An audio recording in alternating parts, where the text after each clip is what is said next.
Donc, en conclusion, vous avez compris que il est nécessaire de se concentrer désormais à la recherche de la vérité. La vérité se base sur des faits.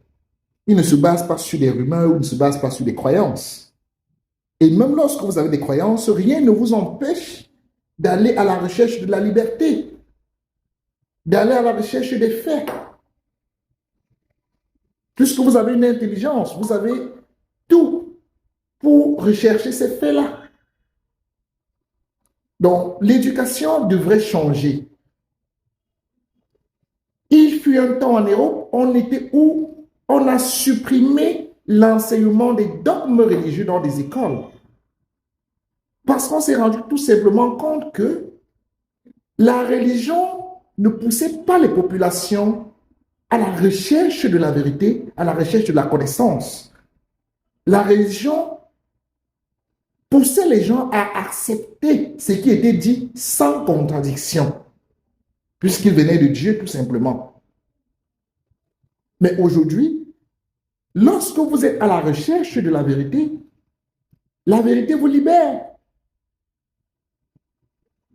Si vous décidez de vous concentrer sur les croyances, vous devenez esclave. Oui, quelqu'un a pu transformer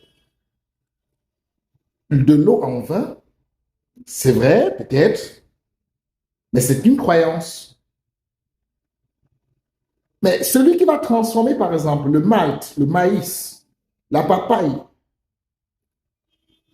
l'ananas en bière ou en vin, il a recherché la connaissance. Et donc, lorsqu'il te vend la bouteille de bière qui ne coûte même pas qui ne vaut même pas 1 litre à 1 000 francs, il gagne de l'argent parce qu'il a la connaissance. Toi qui as donc la croyance, toi qui ne te bases exclusivement que sur les croyances, ces croyances-là, est-ce qu'il est utile à l'humanité? Est-ce que ces croyances est utile d'abord à toi-même? Pose-toi ta question. Je parle ici des croyances tout simplement. Vous êtes libre de croire. Il est d'ailleurs normal de croire quelque chose, de croire nos traditions. Mais ne me demandez pas de croire, ne me demandez pas de croire.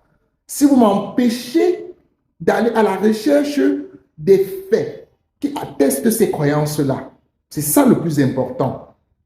Vous êtes libre de croire,